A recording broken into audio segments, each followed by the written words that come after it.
가장 뜨거운 이슈. 오늘의 헤드라인. 출발 새 아침 헤드라인 인터뷰. 네,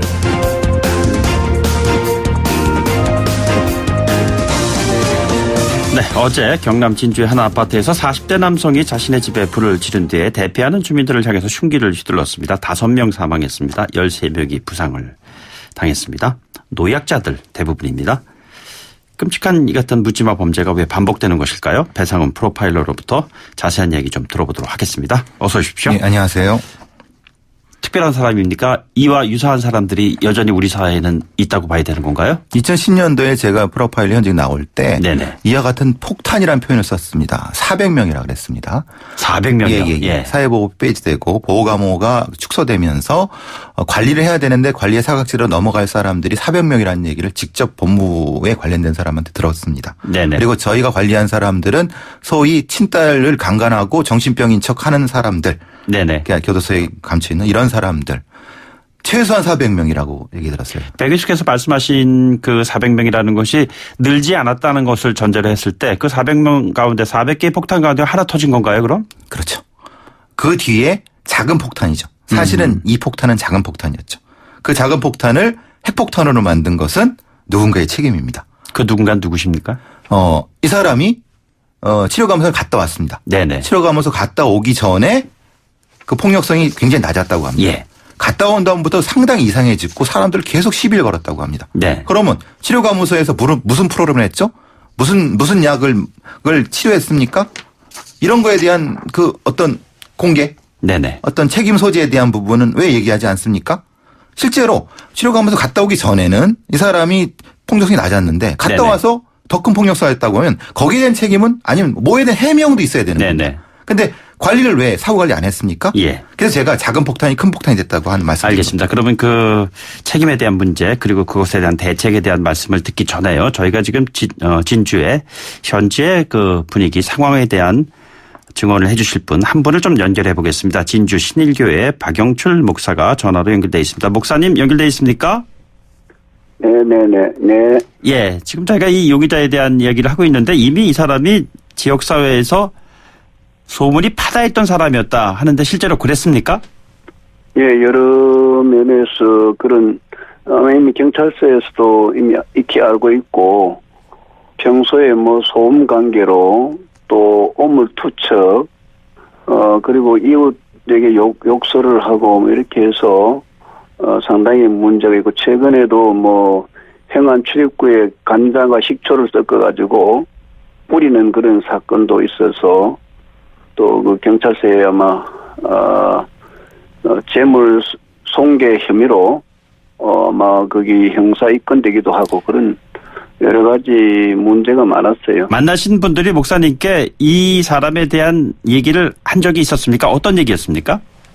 뭐 저는 뭐 구체적으로 그분을 한 번도 만나본 적도 없고 또 아마 주변에 사람들이 그 이곳에 사는 사람들이 뭐 지나가면 욕설도 하고 욕을 하고 그렇게 좀 많은 사람들이 그래도 뭐 또 방치된 상태에 있었으니까 피해자분을 목사님이 알고 계시는 분이 있습니까 이번에? 피해자분은 잘 알지는 못하고 그런데 그 바로 앞에 우리 교회 앞에 식당 하는 분이 계세요. 한 그 15평에서 한 20평 되는 그 식당을 하고 있는데 이분 요즘 뭐 다 식당 문 닫는 판인데 네네. 이분은 한 1년 됐나 조금 한 제가 그런데 상당히 그 뭐 식당을 하면서 뭐 사람들에게 음식도 맛있게 하고 그분이 이번에 피해자로서 사망하신 분입니까? 예, 뭐 그런 이야기 확실히 들리네요. 예. 뭐 정확하게 저도 이제 그분을 그래 식당을 어제부터 완전히 잘 하니까 낮에도 손님들이 많이 오고 또 저녁에도 손님들이 많이 왔어요. 네네. 그러는데 지금 그러다 보니까 자기 혼자 할 수 없으니까 자기 딸까지 와서 같이 이렇게 하곤 해서 굉장히 식당이 주변에 많이 알려져서 사람들이 많이 오고 제가 아는 목사님은 일주일에 한 2번 정도 거기 식사하는데 목사님 식사 참 맛있게 잘해줍니다. 또 양도 뭐 아끼지 않고 풍성하게 주시고 알겠습니다. 예. 예. 목사님, 조금 저희가 지금 대담 중이어서 여기까지 현재 분위기는 듣도록 하겠습니다. 오늘 말씀 고맙습니다.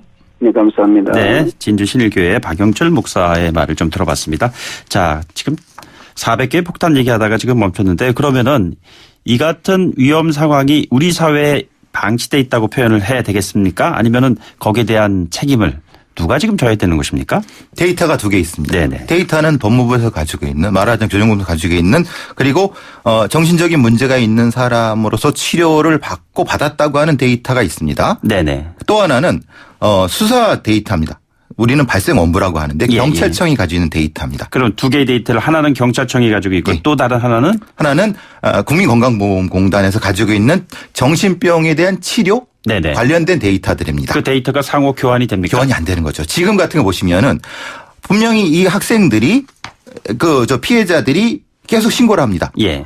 우리 좀 괴롭히고 있으니까 뭔가 좀 조치를 해 주세요라고 했는데 경찰은 그 데이터가 안 뜹니다. 이 사람이 와서 뭐라고 하니까 재물손괴 정도로 사소한 시비 정도로 끝내는 수밖에 없는 건 왜 그러냐면은 경찰청에 있는 데이터에 수사 데이터에는 이 사람이 그 전에 어떤 걸 했는지에 대한 데이터가 안 뜨는 거예요. 그럼 어떤 걸 했는지에 대한 데이터는 누가 가지고 있다고요? 이거는 이 두 가지 가지고 있죠. 아까 말씀드린 것처럼 법무부에 있는 교정본부에서 이 사람이 조현병을 통해서 치료감을 받았다고 하는 데이터가 있을 것이고 네네. 또 하나는 이 사람이 치료를 받았다고 하는 데이터가 있을 겁니다.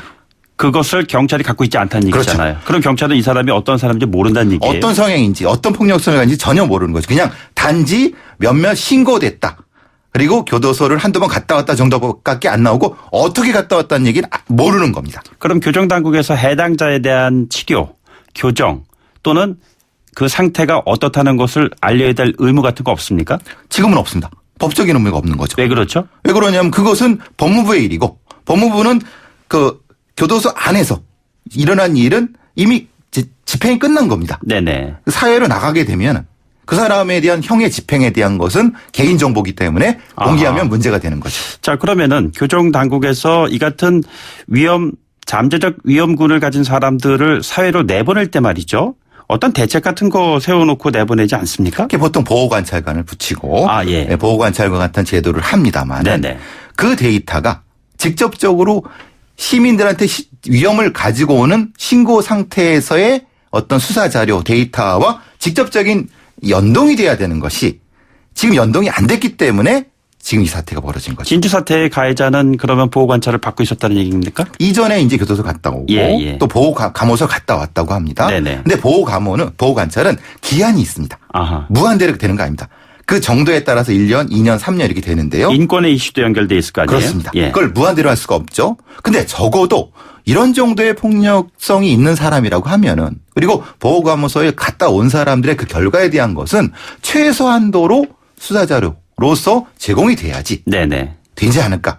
지금 그게 안 됐기 때문에 이 문제가 발생하는 거 아니겠습니까? 조현병 전력이 이번 가해자의 가장 큰 동기 유발의 원인이었다고 보십니까? 또 다른 것이 있습니까? 그게 결과일 수 있습니다. 네. 지금까지는 그게 동기라고 생각하시는 거잖아요. 예. 근데 앞에 다시 보시면은 이 사람이 치료감소 갔다 오기 전에는 공격성이 낮았다고 했습니다. 네네. 갔다 온 다음에 굉장히 커졌습니다. 왜 그랬죠? 그러면 그 안에서 어떤 일이 벌어졌는지 교정이 제대로 되지 않았다는 안 된 얘기인가요? 거죠. 오히려 더 나빠진 거 아니겠습니까? 물론 교정부문은 싫어하겠지만 네네. 분명히 이 부분에 대한 책임은 져야 되지 않겠습니까? 예. 어느 정도까지 뭘 했는지에 대한 그럼 결국은 이게 조현병 때문에 그렇습니까? 라고 확실히 말할 수 있나요? 실제로 조현병 환자들의 범죄율이라는 것은 지극히 낮다는 통계도 있지 않습니까? 0.13%라는 통계가 있습니다.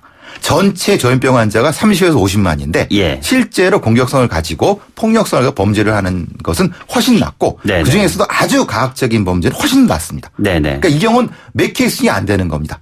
그렇지만은 이 케이스가 되는 경우라 이런 경우는 분명히 보고가 되고 관찰이 돼야 되는 거예요. 네네. 안 됐기 때문에 이 문제가 발생한 거죠. 예. 이 같은 사람들을 통한 잠재적 사건 사고가 펼쳐질 수 있는 가능성이 그렇다면 여전히 상존하고 있다는 것인데 우리들은 어떤 대책을 세워야 되는 것입니까? 가장 기본적으로 이 최소한 이런 공격적인 성향을 가진 사람들의 데이터를 수사당국 즉 범죄예방당국에서 공유한다. 공유해야 됩니다. 아, 예. 법적으로 이건 막혀 있기 때문에 실제 출동하는 경찰이 이 사람이 어떤 사람인지 모르는 겁니다. 물론 소문상에 아까 목사님 말씀하신 것처럼 소문으로 파다했다라고 하지만 네네. 소문만 가지고 수사했을 때 나머지 뒷감당은 누가 하겠습니까?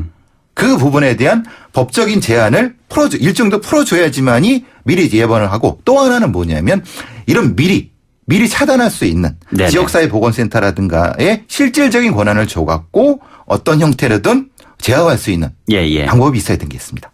이것을 막을 수도 있었다라는 그런 얘기들이 참으로 많이 나오고 있습니다. 네, 맞습니다. 자, 어떻게 막을 수가 있었다고 보십니까? 보통 폭력성은 갑자기 빵 터지지 않습니다. 전조 증상이 있다는 그렇죠. 건가요? 예. 전조 증상이 분명히 1년 전부터 이 사람은 있어 왔습니다. 네네. 계속 시비를 걸고 무엇인가 던지고 이상한 행동을 했습니다. 그럼 그때 지역사회 정신보건센터라든가 네네. 정신보건증진센터라든가 그 사람들은 왜 못했습니까? 예. 그 부분이 서로 기관 간의 연동이 안 됐기 때문에 네네. 책임 주체를 갖고 싸우고 권한 갖고 싸우고 예산 갖고 싸우고 인력 갖고 싸웠기 때문에 결국은 시민들이 책임을 지는 거 아니겠습니까? 예. 이 피해를 보는 거 아니겠습니까? 분명히 막을 수 있었던 겁니다. 네네. 가해자는 지금 자신의 동기에 대해서 횡설수설하고 있다 했는데 프로파일러의 입장에서 이 사람의 발언이라든가 지금까지의 그 반응을 보면서 어떠한 성향이라고 지금 보셨는지요? 지금 망상사파라고 합니다. 계속 망상사파.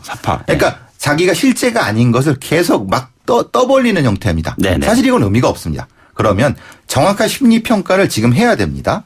어디 수준에서 이 사람이 어라우징, 촉발된 각성된 포인트가 어딘지를 찾아서 거기서부터 치료가 시작돼야 되는 거고 처벌은 당연히 진행되는 거고요. 예. 치료는 어떻게 한다는 얘기예요? 약물을 직접 투여해야 한다는 것입니까? 약물요법도 있고요. 여러 가지 환경요법도 있습니다. 네. 그 부분은 정신과 의사들이 해야 될 부분이게 제가 말씀드리기 좀 그렇겠지만 복합적인 요법을 통해서 치료하는데 사실은 이 사람이 여기까지 오는 동안 자연적인 형태로 폭력성이 늘어났다. 천만의 말씀입니다. 이 사람이 폭력성이 늘어날 수 있게끔 주변 환경이 오히려 이렇게 방치한 그 결과죠. 지금은. 저는 그렇게 생각합니다.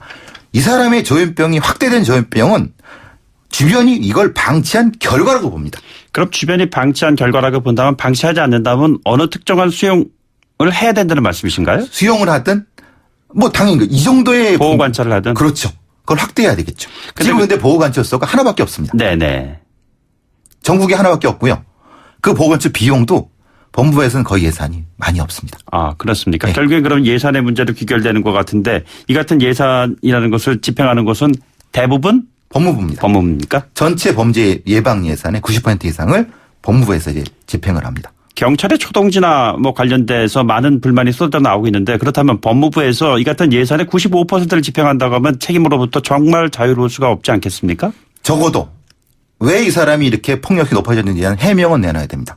교정본부 치료감호소에서 이 부분에 대한 걸 해명을 내놔야지 뭔가 잘못된 걸 깨달아야지 앞으로 그렇게 안 될 수 있는 거죠. 네네. 지금은 입을 꾹 다물고 있으면 어떻게 하자는 겁니까? 지금. 이번 피해자들은 대체로 노약자들이었습니다. 약한 사람들, 여자 또는 나이가 어린 사람들, 노인들 이랬습니다. 이 사회적 약자들이 이 같은 무방비한 폭력의 상황에서 대책을 좀 어떻게 세워야 하는 것입니까? 일단 가해자 대책은 제가 말씀드릴 거예요. 피해자 대책 같은 경우는 주변에 이런 사람들이 공동체 내에 있을 때는 공동체에 있는 구청, 뭐 지역사회 복지센터 같은 데에서 정확히 같은 어떤 TF 같은 걸 만들어 갖고 공동으로 대응을 해요. 이건 개인 혼자 대응할 수 있는 상황이 아니거든요. 그 부분에 대한 지자체장의 어떤 선도적인 선도적인 형태의 그 깨어난 어떤 조치들이 필요하다는 겁니다. 분명히 법상에 건강진흥법상에는 할 수가 있습니다. 근데 안 하는 겁니다. 지금 법상에는 분명히 이런 사람들을 어떻게 응급 입원을 시키고 보호 의무자 입원시키고 행정기관에 입원시키고 할 수 있는지를 합니다. 그런데 그 부분을 안 하는 거죠. 어떻게 해야 되는 겁니까? 그분들이 나서야 된다는 겁니다. 정치인들이 나서야 되고 고위관리들이 나서라는 겁니다. 근데 그분들은 피해자가 아니지 않습니까? 약한 사람이 피해자지 않습니까? 결국엔 약한 사람들이 피해자가 되는 이 구조가 어떤 식으로든 해결이 돼야 되지 않겠나 뭐 이런 생각이 듭니다. 대책에 대한 얘기를 나중에 좀 자세하게 좀 듣도록 하겠습니다. 지금까지 배상훈 프로파일러였습니다. 오늘 말씀 고맙습니다. 감사합니다. 2부 마무리하고요. 8시 뉴스 듣고 3부에서 하죠.